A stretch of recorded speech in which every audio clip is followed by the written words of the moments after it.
तो स्वागत है। आज हम समझने वाले हैं वर्कप्लेस सेफ्टी की कुछ बहुत जरूरी बातें और इसके लिए हम मदद लेंगे मिहिर कर्ण की एक बेहतरीन गाइड की। अक्सर जब वर्कप्लेस सेफ्टी की बात होती है ना, तो ये LEL, UEL, PEL जैसे शब्द सामने आते हैं और सच कहूं तो ये किसी कोड लैंग्वेज से कम नहीं लगते हैं, लेकिन इन्हें समझना बहुत बहुत जरूरी है और आज हम इसी कोड को डिकोड करने वाले हैं। तो चलिए सीधे मुद्दे पर आते हैं और एक एक करके समझते हैं कि इन जरूरी सेफ्टी लिमिट्स का आखिर मतलब क्या होता है। अच्छा, इन लिमिट्स को समझें उससे पहले एक कदम पीछे चलते हैं। सबसे पहले ये जानना होगा कि इन्हें मापा किस यूनिट में जाता है, मतलब एकदम बेसिक से शुरू करते हैं।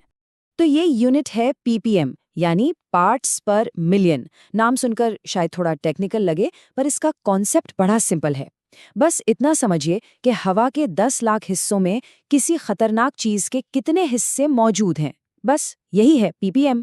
ठीक है, तो अब हमें मेजरमेंट का बेसिक तो पता चल गया। अब बात करते हैं पहली और शायद सबसे खतरनाक कैटेगरी की, यानी वो लिमिट्स जो आग और धमाके के खतरे से जुड़ी हैं। इसमें सबसे पहला नाम आता है LEL का, लोअर एक्सप्लोजिव लिमिट। इसे ऐसे समझिए कि ये वो कम से कम मात्रा है किसी गैस या वेपर की जो हवा में मौजूद हो तो आग पकड़ सकती है। इससे कम हुआ तो आग लगेगी ही नहीं। और LEL का ठीक उल्टा है UEL, यानी अपर एक्सप्लोजिव लिमिट। अब यहाँ कहानी थोड़ी पलट जाती है। अगर हवा में फ्यूल बहुत बहुत ज्यादा हो जाए और ऑक्सीजन कम पड़ जाए तो भी आग नहीं लगेगी। मतलब फ्यूल इतना ज्यादा है कि उसे जलने के लिए भरपूर ऑक्सीजन ही नहीं मिल रही। तो इसका मतलब क्या हुआ? मतलब ये कि असली खतरा LEL और UEL के बीच में है।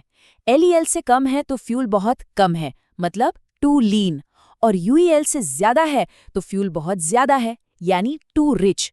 आग लगने के लिए इन दोनों के बीच का बैलेंस चाहिए और हमें इसी डेंजर जोन से बचना है।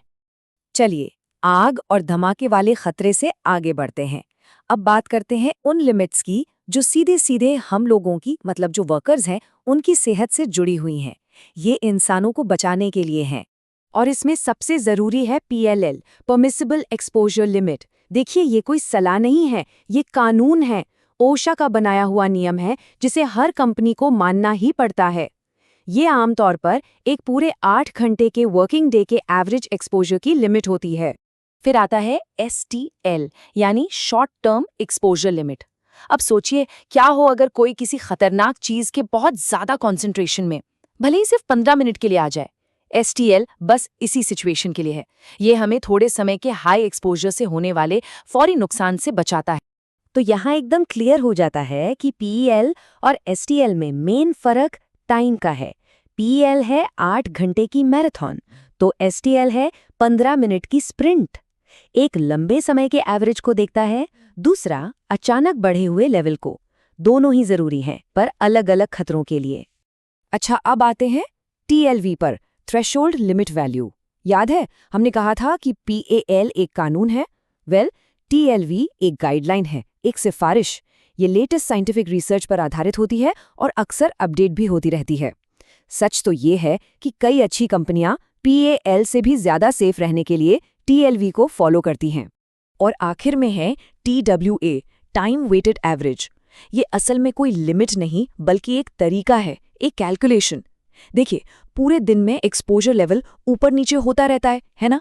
तो TWA इन सब का एवरेज निकालकर एक सिंगल नंबर देता है।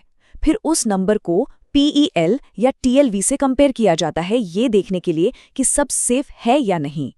तो हमने LEL, UEL, PEL, TWA इन सारी चीजों को डिकोड तो कर लिया, पर बड़ा सवाल ये है कि इसका फायदा क्या है? ये सब जानना आखिर इतना मैटर क्यों करता है? क्योंकि ये सिर्फ कुछ अक्षर और नंबर नहीं हैं। असल में ये सेफ्टी की भाषा है। इसी भाषा के जरिए खतरों को पहचाना जाता है, उन्हें मॉनिटर किया जाता है और फिर कंट्रोल किया जाता है। एक सेफ वर्क एनवायरनमेंट बनाने के लिए ये समझना ये पहला और सबसे जरूरी कदम है। ठीक है, तो अब हमें लिमिट्स तो पता चल गई, लेकिन ये कैसे पता चलेगा कि हमारे आसपास की हवा इन लिमिट्स के अंदर है भी या नहीं? हवा को टेस्ट कैसे किया जाता है? ये अपने आप में एक बड़ा सवाल है और सेफ्टी मैनेजमेंट का अगला लॉजिकल स्टेप भी। खैर, इस कमाल की गाइड के लिए मिहिर कर्ण को एक बार फिर से बहुत बहुत धन्यवाद।